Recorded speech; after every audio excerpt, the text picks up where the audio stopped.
우리 주 예수 그리스도께서 부활하시고 승천하실 때 주셨던 명령처럼 복음이 땅끝까지 전파되었습니다. 사도행전이 그 기록을 우리에게 보여주고 있지요. 그런데 이렇게 복음이 예루살렘과 온 유대와 사마리아와 땅끝까지 이르러 가는 과정 가운데에 그리스도인의 정체성과 관련하여 아주 중요한 기록, 아주 중요한 진술이 사도행전 11장에 이렇게 기록이 됩니다. 바나바가 사울을 찾으러 다소에 가서 만남에 안디옥에 데리고 와서 둘이 교회에 1년간 모여 있어 큰 무리를 가르쳤고 제자들이 안디옥에서 비로소 그리스도인이라 일컬음을 받게 되었더라. 그리스도인이라 일컬음을 받게 되었더라. 사랑하는 성도 여러분, 이단에 대해 잘 아셔야 됩니까? 모르셔야 됩니까? 예, 당연히 잘 아셔야 되죠. 그런데 구원파가 뭔지, 신천지가 뭔지, 여호와의 증인이 뭔지 때로 구별이 잘 안 되시잖아요. 그렇죠? 그래서 그냥 함께 뭉뚱그려 이단 이렇게 얘기하시잖아요. 처음에 기독교가 성장하던 시기에 유대인과 다른 이방인들이 보기에 기독교는 유대교와 다르지 않았습니다. 그래서 유대교의 바리새파, 사두개파, 열심당원 이런 계보처럼 기독교도 유대교의 한 분파라고 생각을 했어요. 하지만 점차 교회가 확장되어 가자 그 차이를 보게 됐어요. 그래서 더 이상 유대교라 부르지 않고 무엇라 부르게 되었다고요? 그리스도인이라 불렀다고요. 아주 중요한 진술입니다. 그냥 유대교랑 같은 거라고 생각을 했는데요. 아니에요. 보니까 분명히 달라요. 그래서 그리스도를 그리스도인이라 불러요. 그럼 도대체 그리스도인이란 어떤 의미인데요? 무엇에서 달랐기에 그들을 그리스도인이라 부릅니까? 그리스도인이란 원래 그리스도에게 속한 사람 또는 그리스도를 따르는 사람이라는 의미입니다. 그러니 보십시오. 이 단어만 모아도 신약의 그리스도인들이 어떻게 살았는지 알 수 있고 오늘날의 그리스도인 역시 어떻게 살아야 되는지를 배울 수 있습니다. 그리스도인이 도대체 누구입니까? 그들은 그리스도를 부인하는 사람들과 철저히 구별되어 그리스도를 의지하여 그가 먼저 가신 길을 따라가는 사람입니다. 우리는 그리스도에게 속한 사람들이요. 우리는 그리스도를 따르는 사람들입니다. 한마디로 그리스도를 닮아야 합니다. 묻겠습니다. 그리스도에게 속하여 그리스도를 따르고 계십니까? 오늘 우리는 이 명칭을 아무 의미 없이 쓰는 자들이 되어서는 안 됩니다. 우리는 철저히 그리스도를 따르는 자들이라는 사실을 기억하고 살아야 합니다. 물론 이것은 쉽지 않습니다. 그래서 바울 선생님이 로마서 12장에서 이렇게 권면하죠. 부지런하여 게으르지 말고 열심을 품고 주를 섬기라. 열심을 품고 주를 따르지 않으면 온전한 그리스도인으로 살아갈 수 없습니다. 지난 시간까지 제가 10번의 시간에 걸쳐 그리스도인의 영적 전쟁에 대해 저랑 한번 살펴보셨죠. 그리스도인의 삶 자체가 영적 전쟁입니다. 우리는 절대로 게으를 수 없고 우리는 나태할 수 없습니다. 열심을 품고 주를 따르지 않으면 우리는 신앙을 지킬 수 없는 거예요. 그래서 오늘도 우리의 마음에 결단이 있어야 합니다. 열심을 품고 주를 섬기겠습니다. 그런데 동시에 바울은 열심을 품을 때에도 신중한 주의가 필요하다는 사실을 말합니다. 동일한 로마서 10장에서 바울이 이렇게 이야기하죠. 내가 증언하노니 그들이 하나님께 열심히 있으나 올바른 지식을 따른 것이 아니니라. 유대인들이 왜 실패했죠? 열심이 없었기 때문이 아닙니다. 열심이 있었습니다. 문제는 그 열심은 잘못된 열심이었습니다. 실은 사도 바울 역시 한때는 이 잘못된 열심, 어긋난 열심에 사로잡혀 있었죠. 그래서 누구보다 앞장서서 그리스도와 그의 교회를 대적하는 어리석음을 범했습니다. 그래서 바울은 너무 잘 알아요. 위험한 열심, 왜곡된 열심이 얼마나 끔찍하게 우리를 이끄는지 바울은 너무너무 잘 알아요. 그랬기에 행여라도 이 위험한 열심에 사로잡힌 자들을 동정하는 심정으로 그는 소망의 복음을 전하며 살았습니다. 그리고 여전히 바울의 이 경고는 중요합니다. 왜냐하면 교회 안에는 열심이 없는 자들도 있지만 위험한 열심에 사로잡힌 자들이 있기 때문입니다. 여전히 성경에서 가르치는 열심이 아니라 개인적인 욕망과 열정을 따라 개인적인 생각에 구별하지 못하여 하나님의 뜻을 벗어난 열심을 나타내는 자들 많이 있습니다. 그래서 오늘 우리가 이 본문을 숙고해야 합니다. 열심을 품고 그리스도를 찾아 나왔지만 슬픔을 가득하는 채 돌아간 한 사람을 통해 오늘 우리의 신앙을 보아야 합니다. 오늘 본문에는 그리스도를 찾아온 한 사람의 모습이 그려집니다. 우리 주 예수 그리스도께서는 공생의 사역 기간 내내 참으로 열심히 복음을 전하셨죠. 잠도 제대로 못 주무시고 식사도 제대로 하지 못하시며 말씀을 가르치시고 병자들을 고치셨습니다. 본문 역시 그리스도께서 힘을 다해 하나님 나라의 복음을 전하시던 때 발생합니다. 우리 주님이 어느 날 길을 가시는데요, 한 사람이 우리 주님을 보자마자 달려와요. 그리고 주님 앞에 무릎을 꿇어요. 그리고는 물어요. 선한 선생님이요, 내가 무엇을 하여야 영생을 얻으리까? 지금 이 장면은요, 이 사람이 어떤 생각과 소망을 품고 그리스도께 나왔는지를 너무너무 잘 보여줍니다. 그것을 좀 이렇게 설명할 수 있습니다. 첫째, 이 사람은 구원을 얻고자 하는 뜨거운 열심과 열정을 품고 있습니다. 그리스도를 보자마자 그것도 급히 달려와 심지어 무릎을 꿇고 자기 구원에 관해 질문했다는 사실 자체가 이 사람 안에 있는 구원에 대한 강렬한 열망을 드러냅니다. 실은 마태복음에 의하면요, 이 사람은 청년이에요. 누가복음에 의하면 관리예요. 마태나 마가나 누가나 똑같이 부자래요. 그럼 합쳐보세요. 부자인데다 청년이고 관리예요. 이거 합치면 어떻게 되는지 아세요? 이 모든 진술을 종합하면 소위 이 사람은 다이아몬드 수저입니다. 즉, 이 사람은 유대인 중에 꽤 좋은 위치에 있으면서 사람들의 기대와 주목을 받던 사람입니다. 아무나 유대인의 관리가 되지 못해요. 게다가 이 사람은 심지어 젊어요. 게다가 돈도 많아요. 잘 나가던 사람이에요. 그런데 그런 사람이, 대중이 잘 아는 그런 사람이 공개적으로 무릎을 꿇고 자기의 구원의 문제를 꺼낸다? 이 사람은요, 구원을 얻는 일에 대단한 열심을 가지고 있다는 것이 분명히 드러나요. 이 사람의 열심은요, 실은 다른 방식으로 예수님을 찾아왔던 바리새인의 모습과 비교해보면 더 분명하게 나타나요. 혹시 요한복음 3장에 있는 사건 기억하세요?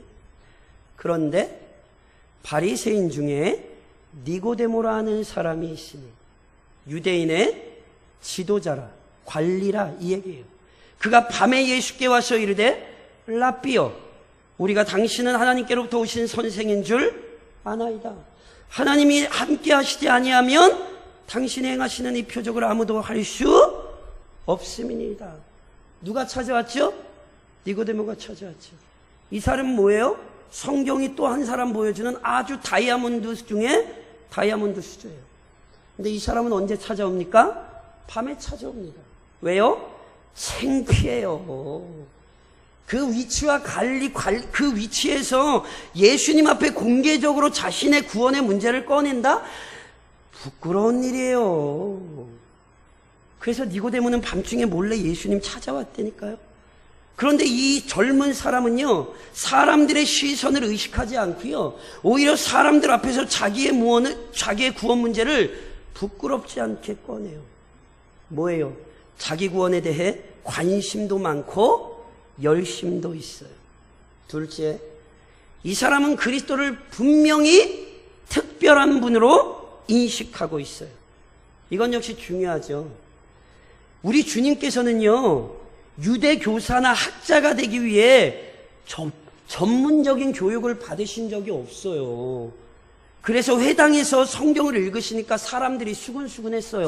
야, 제가 언제 글을 배웠어? 사람들이 다 알아요. 목수의 아들로 태어나서 불과 얼마 전까지 목수로 사셨어요. 이런 그리스도의 성장 과정을 사람들이 잘 알고 있었기 때문에 예수님께서 고향에서 어떤 대우를 당하셨습니까? 마가복음 6장에 이런 말씀이 있죠.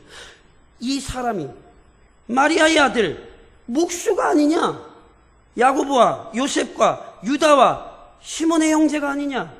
그 누이들이 우리와 함께 여기 있지 아니하냐? 하고 예수를 배척한지라. 야, 예수 우리가 다 아는데 제가 무슨 선생이야. 제가 무슨 율법을 가르쳐. 고향 사람들은 아예 대놓고 그리스도를 무시하고 배척했어요. 종교 지도자들 역시 드러내놓고 그리스도와 논쟁하며 그리스도를 괴롭혔어요. 그런데 놀랍죠? 이 사람은 유대교에서 어느 정도 지위를 가진 사람임에도 불구하고 그리스도를 선한 선생님 이렇게 부르고 있어요. 그리스도를 무시한 게 아니에요. 오히려 그리스도에게 당시 사람들이 붙이지 않을 호칭을 붙였어요. 무엇보다 그리스도께서 어떤 방법으로든지 자기 구원에 관한 궁금증을 해결해 주실 수 있을 것이라 기대하고 있잖아요. 그래서 예수님이 무언가를 해결해 주실 줄 알았기에 일정 부분 그리스도를 특별한 분으로 알았기에 심지어 어떻게 합니까? 무릎까지 꿇잖아요. 무릎까지. 셋째, 이 사람은요, 종교적 헌신 또는 희생과 관련해서도 굉장히 열린 마음, 열심을 가지고 있었습니다. 이 사람이 뭐라고 얘기했어요? 내가 무엇을 하여야 영생을 얻으리까? 무슨 말인지 이해하시겠어요? 이 사람은요, 자기가 구원을 얻기 위해서는 마땅히 수고와 헌신, 노력이 필요하다고 여기고 있는 거예요. 그리고 자신이 구원을 얻을 수 있다면 최선을 다해서 자신은 노력하겠다고 말하고 있는 거예요. 그러니까 자기 구원에 대한 합당한 대가를 자신은 얼마든지 지불하겠다. 자기 구원을 얻기 위해서 자신은 무엇이라도 실천하겠다. 이렇게 지금 밝히고 있는 거라니까요. 그러니까 자기 구원을 얻기까지 쉬지 않고 진력하며 수고하겠다는 결의를 예수님뿐만이 아니라 많은 사람들 앞에서 지금 드러내는 거예요. 조금 다른 말로 표현하잖아요. 이 사람은 자기 열심 그리고 자기 능력에 대한 대단한 자신감을 지금 가지고 있어요. 나는 할 수 있다. 나는 무엇이든지 한다. 이 사람은 지금 이런 심정으로 주님께 나오는 거예요. 그래서 넷째, 잘 보면요, 이미 이 사람은 자기 구원에 대한 나름의 확신을 소유하고 있습니다. 이러한 확신이요, 예수님과의 이 대화에서 아주 잘 나타나요. 우리 주님이 이 사람에게 이런 말씀하셨거든요. 너 계명 알잖아.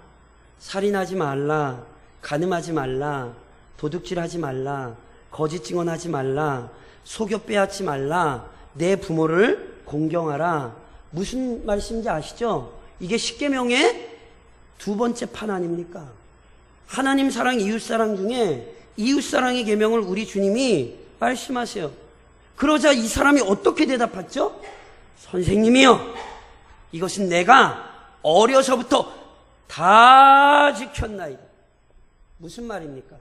자신은 지금까지 빈틈없이 살아왔다는 거예요. 율법의 규례들을 철저히 지켜왔고 자기는 절대로 누군가에게 책 잡힐 만한 일을 한 적이 없어요. 자기는 어떤 율법적 규례로 따지자면 자기는 완벽하다는 거예요. 그래서요, 이 사람의 이 대답을 곰곰이 생각해 보잖아요. 그러면 이 사람이 왜 예수님께 나왔는지 실은 우리는 진짜 이유를 알 수 있어요. 보세요. 이 사람이 예수님께 나와서 이런 얘기 했거든요. 자기 어떻게 하면 구원 얻을 수 있냐고. 그런데 예수님과 얘기를 하다 보니까 이 사람은 자신이 구원을 얻을 만한 모든 일을 했대요, 안 했대요? 했다고 얘기하잖아요. 그것도 심지어 어느 때부터 했대요? 어려서부터 다 해왔대요.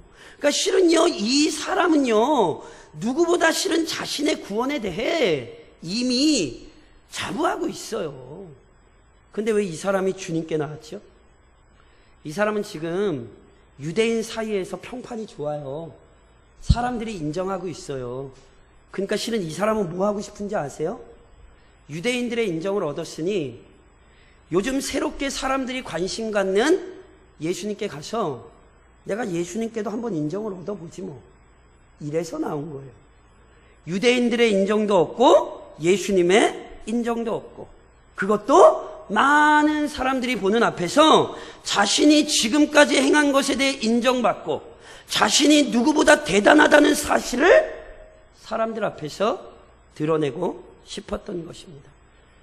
정확히 얘기하면 이 사람은 자기 행위로 말미암아 얻는 구원을 믿고 있고 자격과 조건에 근거하여 자신을 의롭게 여기던 유대인들의 편협한 선민의식을 그대로 드러내고 있을 뿐이에요. 그래서요, 예수님께서는 이 사람이 지니고 있던 어리석음과 죄악을 그대로 드러내십니다. 우리 주님이 어떤 분이십니까? 그는 사람의 마음과 생각과 뜻을 모두 다 아시는 분이에요. 이 청년이 자기 앞에 나와서 왜 무릎을 꿇었는지 우리 주님 모르지 않으세요. 그래서 이제 이 사람과 대화하면서 이 사람의 진실한 생각과 욕망을 드러내시는 거였어요. 그 다음에 어떻게 이 사람의 영적 상태가 드러났습니까? 이것을 이렇게 설명할 수 있습니다. 저를 좀 한번 따라해 보시겠어요? 열심의 내용. 예, 이 사람이요, 열심은 품고 있는데요, 열심의 내용이 잘못되어 있어요. 즉, 열심 안에 반드시 있어야 할 올바른 지식이 결핍되어 있어요. 이 사람이 예수님 앞에 무릎 꿇고 예수님을 뭐라고 불렀죠? 선한 선생님이요. 이 호칭은 이 사람 편에서 보자면요, 그리스도께 최대한의 예의를 표한 것으로 여겨져요. 왜냐하면 예수님 깡그리 무시하던 사람들도 있는데, 특히나 종교 지도자들은 예수님 막 대적했는데 자기는 나와서 예수님을 뭐라고 불러요? 랍비라고 부르잖아요. 그러니 이 얼마나 대단해요. 그런데 잘못 부른 거예요. 예수님께서 이 청년에게, 이 사람에게 이런 말씀하시죠. 내가 어찌하여 나를 선하다 일컫느냐. 하나님 한 분에는 선한 이가 없느니라. 이 말씀의 의미가 도대체 무엇인가? 학자들이 여러 가지 견해, 다양한 해석을 제시합니다. 그 중에 하나, 이런 것입니다. 하나님 한 분에는 선한 이가 없느니라. 그러니까 나는 안 선하다. 예수님 지금 이렇게 말씀하고 계시는 것 아니에요. 우리 주님은 이 사람이 지금 예수님을 알아보지 못하다는 사실을 지적하고 계시는 거예요. 단도직입적으로 말씀드릴까요?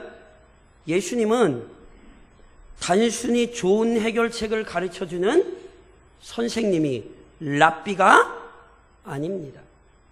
그리스도는 단지 유대 교사들보다 조금 더 똑똑하시거나 머리가 좋은 분이 아닙니다. 예수님은 선생님이 아니에요. 예수님은 죄인들을 구원하기 위해 이 땅에 오신 하나님의 아들이십니다.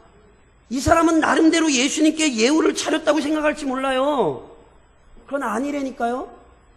성도 여러분, 예수님이 4대 성인 중에 한 사람이죠? 예수님이 4대 성인 중에 한 사람이죠? 예, 그렇죠. 아닙니다. 그렇게 대답을 하셔야죠. 예전에 한번 말씀드렸죠. 예수님이 어떻게 마호메트랑 같아요? 예수님이 어떻게 붓다랑 같아요? 예수님을 어찌 공자 따위랑 비교를 해요? 그분은 도덕교사가 아니에요. 아, 그래도 성인 중에 한 사람. 그것은 예수님을 위대하게 만드는 것이 아니라 예수님의 권위를 추락시키는 거예요. 예수님을 고작 사람 따위로 취급을 해요? 이것은 오히려 예수님의 권위를 대적하는 거예요. 예수님은 단지 선생 정도가 아니라 예수님은 영원하신 하나님이에요. 그러므로 이 사람은 예수님께 무릎을 꿇을 때 선생님이라고 부르며 꿇는 것이 아니라 나의 구원자여 나를 구원하시옵소서, 이렇게 무릎을 꿇었어야 되는 거예요. 요한복음 3장이 오늘 우리에게 어떻게 이야기합니까? 아들을 믿는 자에게는 영생이 있고 아들에게 순종하지 아니하는 자는 영생을 보지 못하고 도리어 하나님의 진노가 그 위에 머물러 있느니라. 여전히 수많은 사람들이 예수를 이렇게 얘기해요. 아우, 나도 예수님 좋아한다고. 아우, 나도 예수님의 가르침 좋아한다고. 마치 예수에 대해 호의적인 것처럼, 마치 예수에 대해 관심이 있는 것처럼. 잊지 마십시오. 예수를 그리스도로 고백하지 않는 자는 예수를 대적하는 자입니다. 아무리 그리스도를 극진히 대우해도 그분을 완전하신 하나님의 아들로 믿지 않으면 그분을 모독하는 것입니다. 우리 주님은 지금 이 사실을 가르치시는 거예요. 더 나아가서 다시 한번 좀 따라 하시겠어요? 열심의 방향. 예, 이 사람은 열심이 있으나 열심의 내용이 잘못됐죠? 열심의 내용만 잘못된 게 아니에요. 열심의 방향도 왜곡되어 있어요. 이 사람이요, 그리스도께 자신이 어떻게 해야 구원을 얻을 수 있는지 물었잖아요. 이렇게 물은 질문 자체가 잘못되어 있어요. 왜요? 이 사람은 지금 자신은 스스로 노력하고 수고하여 자기가 율법을 지킬 수 있고 그렇기에 구원을 얻기에 합당한 자격이 있다고 생각하고 있잖아요. 그래서 예수님이 십계명의 두 번째 부분 말씀하시니까 뭐라고 얘기해요? 아, 그거 내가 뭐 어려서부터 문제없이 다 지켜왔다고. 게다가 예수님께 물은 질문의 핵심은 무엇을 요구하셔도 내가 그것을 다 지킬 수 있다, 자신감을 표현한 것이거든요. 그러니까 이러한 태도 자체가 율법에 대한 심각한 오해를 드러낸 것입니다. 성경이요, 우리에게 분명히 가르치는 것처럼 하나님의 율법은 거룩하고 선한 것입니다. 그래서 그 율법을 따라 살면 반드시 구원을 얻습니다. 레위기 18장 5절이 우리에게 분명히 이렇게 선언하죠. 너희는 내 규례와 법도를 지키라. 사람이 이를 행하면 그로 말미암아 살리라. 나는 여호와이니라. 분명히 맞아요. 우리 하나님께서 주신 규례와 법도를 지키면 사람이 그로 말미암아 살 수 있어요.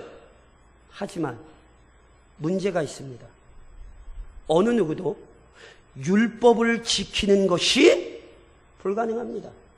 왜요? 모든 인간은 이미 죄인으로 태어나기 때문입니다. 죄는 인간의 외부에 존재하는 것이 아니에요.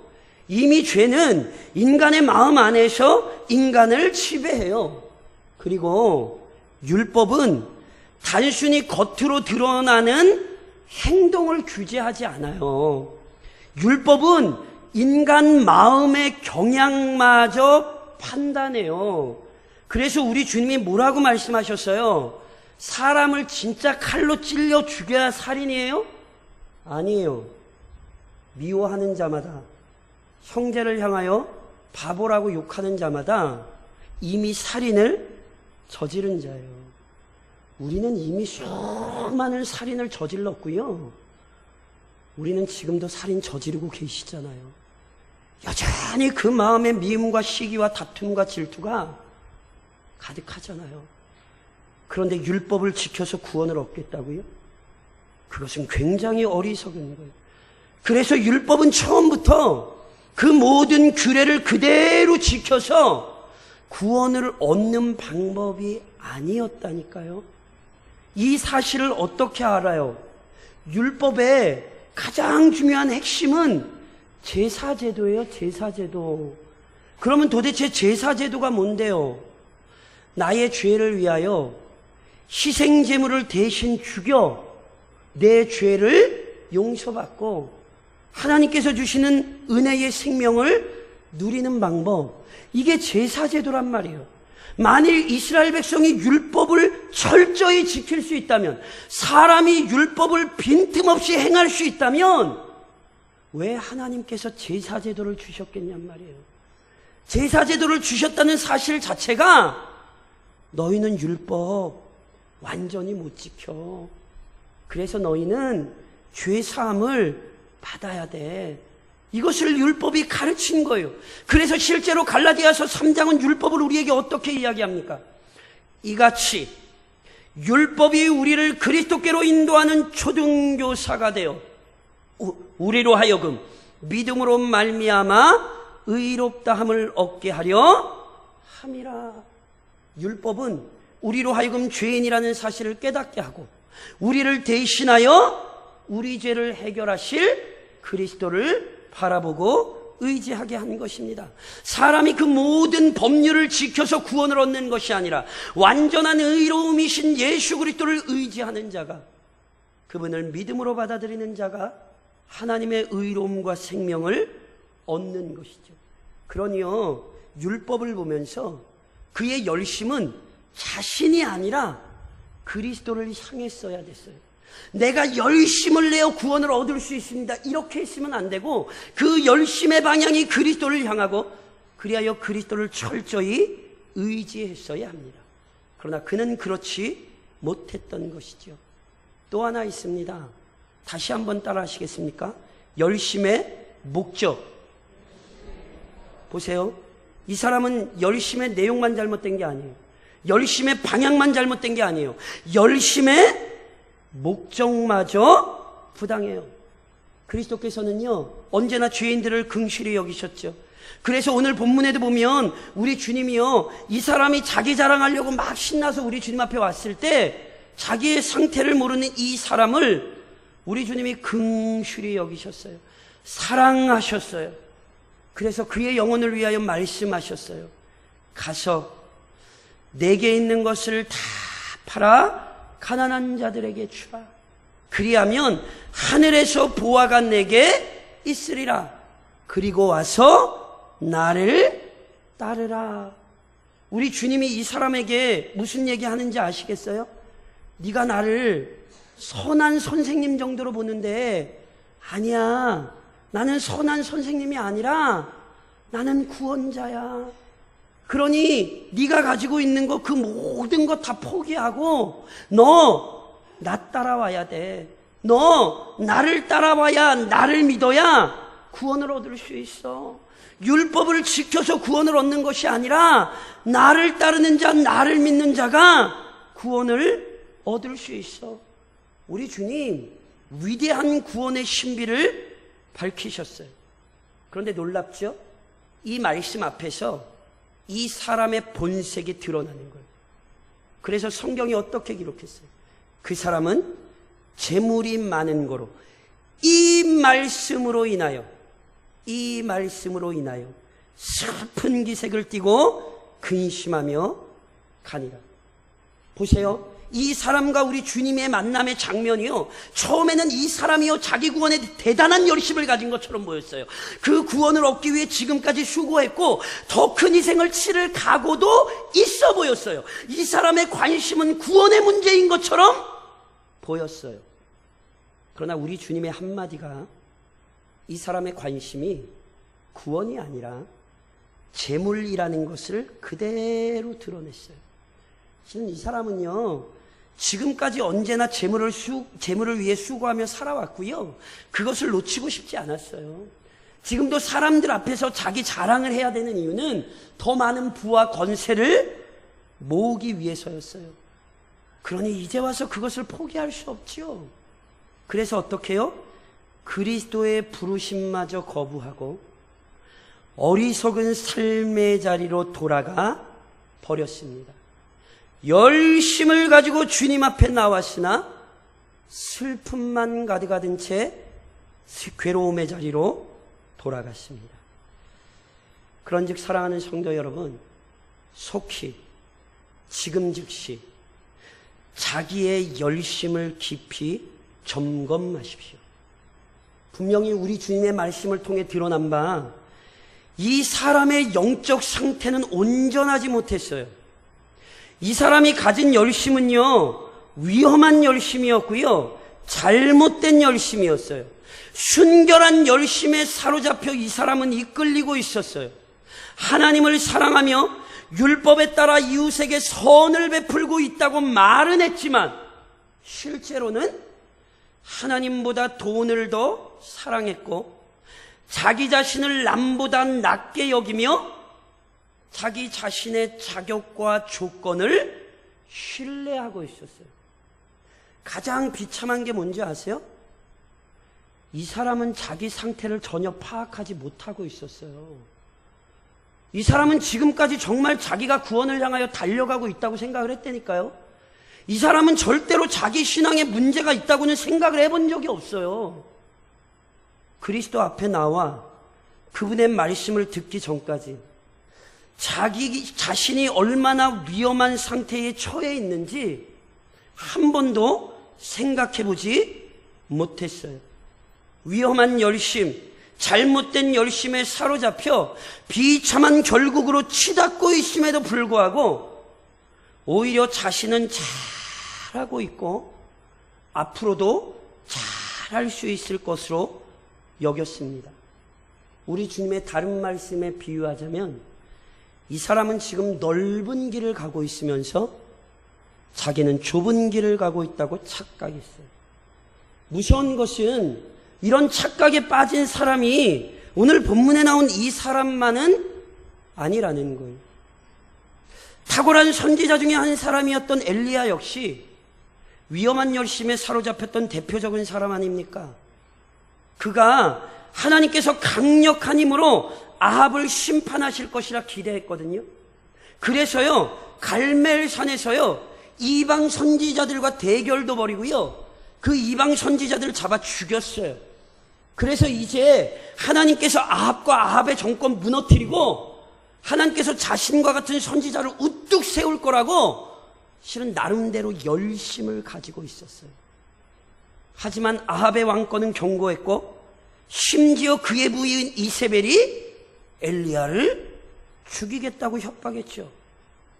그러자 엘리야의 본심이 드러나요. 열왕기상 19장에 이런 말씀이 있죠.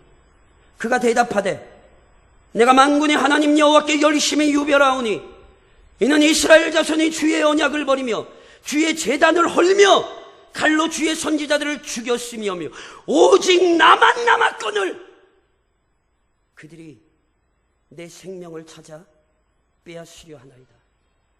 엘리야의 얘기의 핵심을 이해를 하셔야 돼요. 하나님, 내가 지금 열심 내고 있잖아요. 하나님의 교회 위에 내가 노력하고 있잖아요. 하나님, 내가 누구보다 수고하며 하나님 교회를 지키려 하는데 하나님 정말 이러실 수 있어요? 하나님은요, 하나님의 일을 하고 계셨어요. 엘리야의 판단이 잘못된 것이고 엘리야의 열심이 잘못된 것이었지. 그런데 그는 자신의 열심이 잘못됐다는 생각을 해보지 못했어요. 엘리야만입니까? 베드로는 자신의 스승이신 그리스도를 존경하고 사랑했어요. 그래서 자신의 스승을 지켜드리고 싶었다니까요.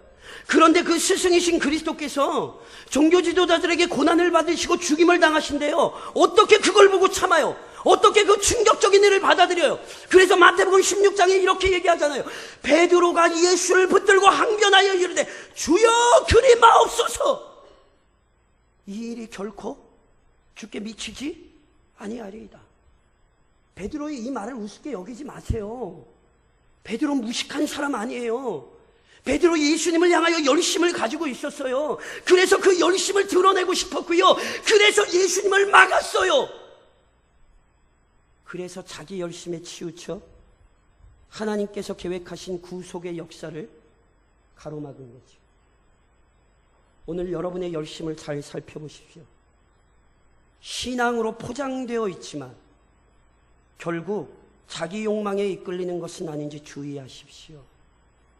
오늘 본문에 나온 청년처럼 그 열심에 사로잡혀서 자기의 열심이 문제가 있다고 한 번도 생각해 보지 못하고 말씀 앞에 자기의 열심을 비추어 보지 못하는 어리석은 자가 되지 마십시오. 그래서 우리는 즉시 점검해야 합니다.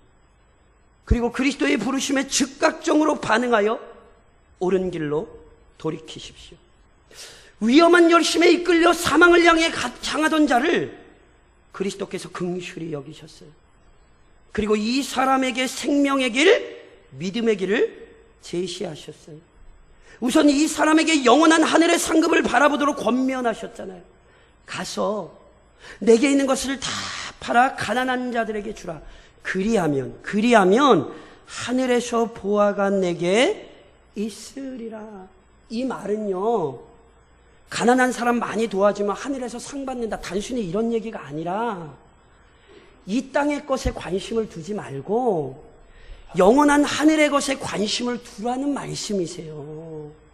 썩어질 것에 마음을 빼앗기지 말라고요. 잠언 23장이 우리에게 어떻게 가르칩니까? 내가 어찌 허무한 것에 주목하겠느냐. 정령이 재물은 스스로 날개를 내어 하늘을 나는 독수리처럼 날아가리라. 재물만이 아니에요. 이 땅의 것 다 썩어지고 없어지는 거예요. 거기에 마음과 생각을 집착하지 마시라고요. 물론 이 말은 더 깊은 의미를 이해하셔야 돼요. 재물이 필요 없으니 무조건 재물 다 갖다 버려라, 이런 말씀이 아니에요. 오히려 재물은 하나님께서 바르게 사용하도록 잠시 맡기신 것이라는 사실을 알아야 돼요. 즉, 내게 아니라 하나님께서 잠시 맡기셨으니 그것을 믿음으로 지혜롭게 사용하여서 썩어지지 않으며 없어지지 않을 영원한 상급을 얻을 줄을 알아야 합니다. 그래서 시편 112편에 보면 이런 말씀이 있어요. 그가 재물을 흩어 빈궁한 자들에게 주었으니 그의 의가 영구히 있고 그의 뿔이 영광 중에 들리리로다. 오늘 본문에 나온 부자 청년은요, 재물의 마음을 빼앗겨 영원한 하늘을 잃어버렸다면 하나님께서 자신에게 주신 재물, 하나님께서 자신에게 주신 은사, 하나님께서 자신에게 주신 모든 것들을 지혜롭게 사용하여 하나님의 칭찬과 상급을 얻는 자가 있습니다. 그러니 그런 삶을 사시라는 거예요. 하나님께서 맡겨주신 것을 마음대로 사용하는 자가 아니라 지혜롭게 사용하는 자가 되시라는 거예요. 그리고 이거보다 더 중요한 것은 그 다음 말씀이에요. 기독교 신앙은요, 단순히 재산 나눠주는 착한 사람 되는 것 아니에요. 구원이라고 하는 것이요, 우리가 이 땅에서 착한 삶을 살았기 때문에 얻는 것 아니에요. 구원은 우리가 착한 일을 했기 때문에, 선한 일을 했기 때문에 얻는 것이 아니라 구원은 오직 예수 그리스도를 믿음으로 얻습니다. 그렇게 오늘 말씀의 핵심이 뭔지 아세요? 와서 나를 따르라.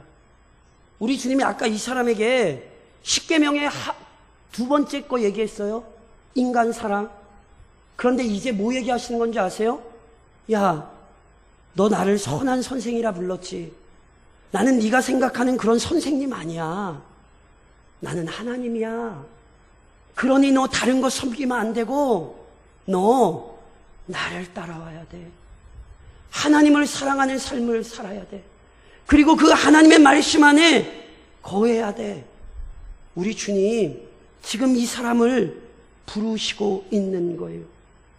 여러분, 성도 여러분, 이게 얼마나 영광스러운지 기억을 하셔야 돼요. 예수님께서 이 땅에 계실 때 나를 따르라 부른 사람 몇 사람 안 된다는 것 아십니까? 12제자. 그리고 누가복음 9장에 보면 예루살렘에 오르실 때에 3명의 사람들과 대화하시는 장면이 나오는데 그 중에도 한 사람에게 우리 주님이 너 나 따라와 이렇게 불러요. 오히려 우리 주님 따르겠다는 사람 우리 주님이 집으로 돌려보냈단 말이에요. 그런데 놀랍게 이 청년을 향하여 우리 주님 분명히 말씀하 너는 나를 따르라. 와서 나를 따르라. 아무에게나 하지 않은 말씀을 이 사람에게 했어요. 그런데 그 말씀이 이 사람의 마음을 슬프게 했어요. 사랑하는 성도 여러분, 혹시 오늘 제가 위험한 열심에 대해 하는 설교가 여러분에게 슬픔이 되는 것 아닙니까? 정직하게 하나님의 말씀에 근거하여 여러분에게 온전한 신앙의 길을 제시했음에도 불구하고 그 말씀에 시험이 들고 그 말씀이 걸림이 되고 그 말씀에 오히려 반감이 일어나지 않습니까? 오늘도 주님은 우리를 부르고 계십니다. 너희 욕심, 너희 생각, 네 욕망 그거 내려놔. 위험한 열심, 거짓된 열심 그거 다 내려놔. 그리고 나 따라와. 오늘도 우리 주님은 이렇게 부르십니다. 그러니 사랑하는 마음으로 다시 한번 권면합니다. 위험한 열심에 사로잡힌 인생이 되지 마십시오. 자신의 영혼을 볼지 모르는 어리석은 인생이 되지 마십시오. 오직 우리는 그리스도를 따라야 합니다. 그러니 겸손히 그분의 말씀에 순종하여 그리스도를 따르는 믿음의 삶을 사실 수 있기를 우리 주님 이름으로 부탁드립니다.